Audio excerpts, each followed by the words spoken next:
Oh,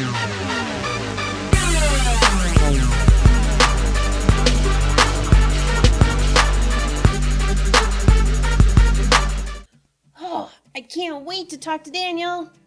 Yeah, I guess he seems okay. Okay, this is Daniel we're talking about. I love learning about his stories when I was little. There's Daniel in the Lion's Den, and... Yes. He did cool things with crazy people for a long time, blah, blah, blah. I just don't see why you're so worked up. You'll see. Theo Elly, right on time. Are you ready to start learning about Daniel's life? Yes. Whoa. All right, well, let's activate Daniel.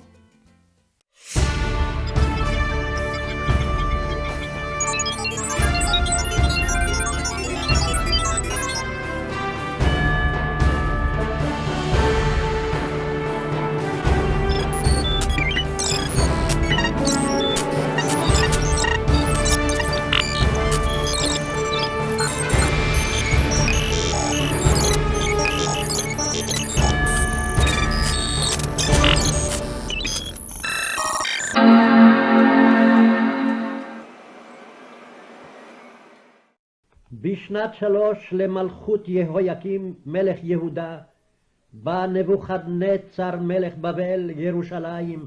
There seems to be something wrong with your robot, Doc. Actually, I'm functioning perfectly.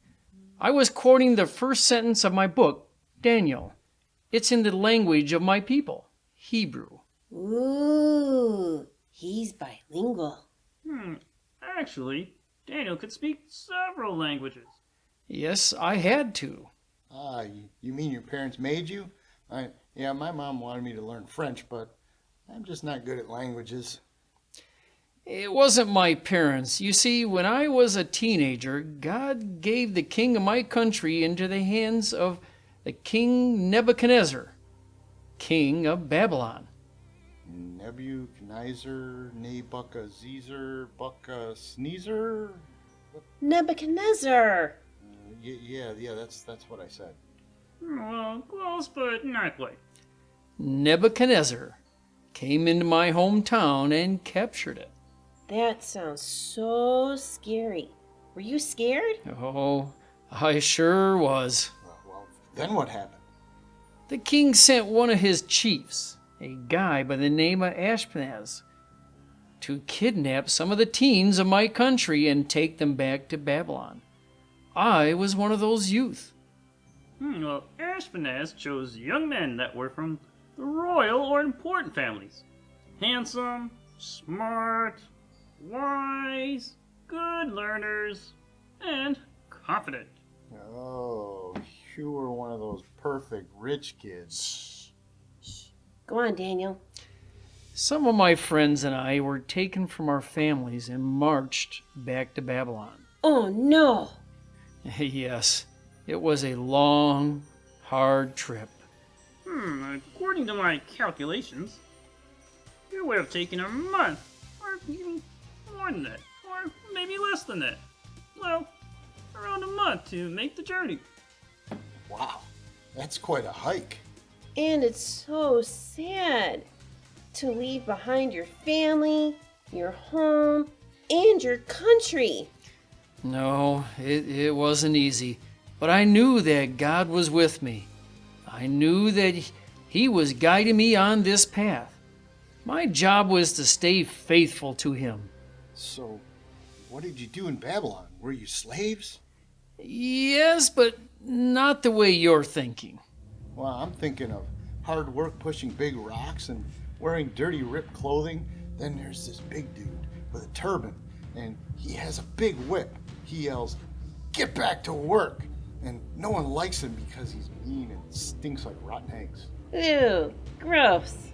Well, that's very detailed, but Daniel's slavery wasn't exactly like that.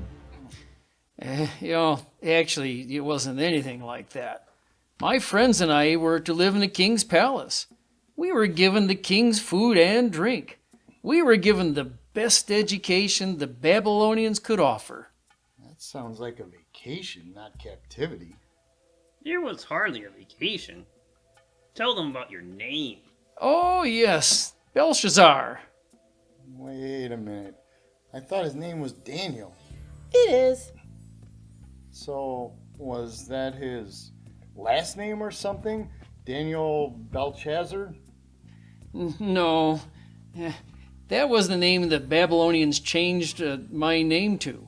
You see, instead of a vacation, I was being brainwashed. Cool. That's horrible. You know, their plan was to take my friends and me and make us forget about our families and our friends, our home, and our God. They wanted us to serve the king completely and his false gods. For 3 years, Daniel and his friends were trained this way. Can you imagine? It didn't work, right? Well, that is a story for next time. So, let's talk about what we should learn from Daniel's story tonight. Daniel was a Hebrew young man that was kidnapped and taken to the city of Babylon, where he was trained in their language, religion, and culture for 3 long years. The Babylonians tried to turn Daniel and his friends into the king's wise men, fit to serve him in his court. So, what impacted you about this part of Daniel's story? Well, I like cars, airplanes, and motorcycles, and dirt bikes, and even bicycles. What are you talking about? Well, Daniel, the trip from Jerusalem to Babylon is really long, right? Yes, over 800 miles. Well, then, I learned tonight that I am grateful to live in a time when we have things to ride in, like cars and planes. An 800-mile hike. Ugh. My side hurts just thinking about it.